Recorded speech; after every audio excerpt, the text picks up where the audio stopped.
أجدها فرصة طيبة وعظيمة، يعني دعوتي لهالجمعية والاطلاع على مناشط هالجمعية أعتبره وسام على صدري.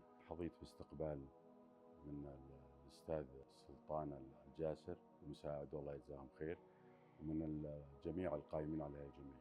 اللي شاهدته صراحة شيء يثلج الصدر، مناشط على مستوى أبنائنا الأيتام على يعني وضع طيب جدا جدا.